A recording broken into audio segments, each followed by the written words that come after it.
நேத்து நடிகர் மற்றும் தேமுதிகவுடைய தலைவரான விஜயகாந்த் இறந்துட்டாரு. இவர் வந்துட்டு நடிகர் வடிவேலுக்கு நிறைய உதவிகள் செஞ்சிருக்காரு. அப்படி இருக்கும்போது விஜயகாந்தோடைய இறுதி ஊர்வலத்தில் கூட வடிவேலு கலந்துக்கல அப்படின்னு சொல்லிட்டு பெரிய பேசு பொருளாக இருந்தது. இதுக்கான காரணம் என்ன, இவங்களுக்குள்ள என்ன பிரச்சனை அப்படிங்கிறத விஜயகாந்தோடைய நண்பரான நடிகர் தியாகு ஷேர் பண்ணியிருக்காரு. 250 ரூபா சம்பளத்துக்கு சின்ன கவுண்டர் படத்தில் நடிக்க வந்தார் வடிவேலு. விஜயகாந்துக்கு கொடை பிடிச்சிட்டு போகிறது தான் அவரோட வேடம்.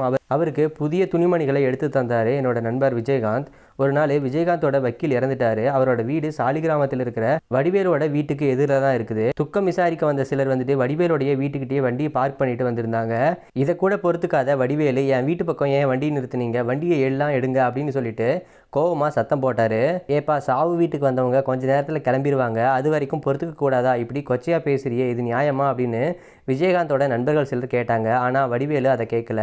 இதனால் அங்கே பரபரப்பான சூழ்நிலை ஏற்பட்டது. உடனே எனக்கு ஃபோன் பண்ணி விஜயகாந்தோட ஆட்கள் வந்து என்கிட்ட வம்பிழுக்கிறாங்க அப்படின்னு சொல்லிட்டு கம்ப்ளைண்ட் பண்ணார். அதுக்கப்புறமா இந்த விஷயம் அப்போது சிஎம்மாக இருந்த கருணாநிதியோட காதுக்கும் போச்சு.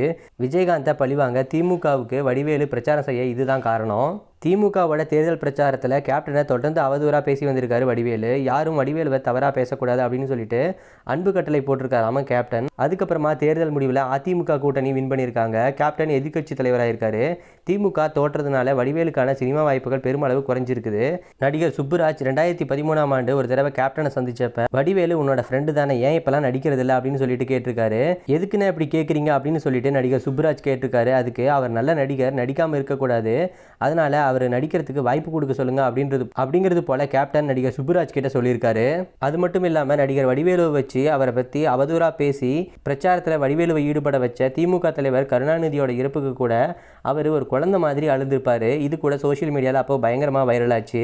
தனக்கு யார் எந்த கெடுதல் செஞ்சாலும் அவங்களுக்கு கூட நல்லது நினைக்கிறதுனால தான் கேப்டனை மக்களுக்கு ரொம்பவும் பிடிச்சிருக்குது.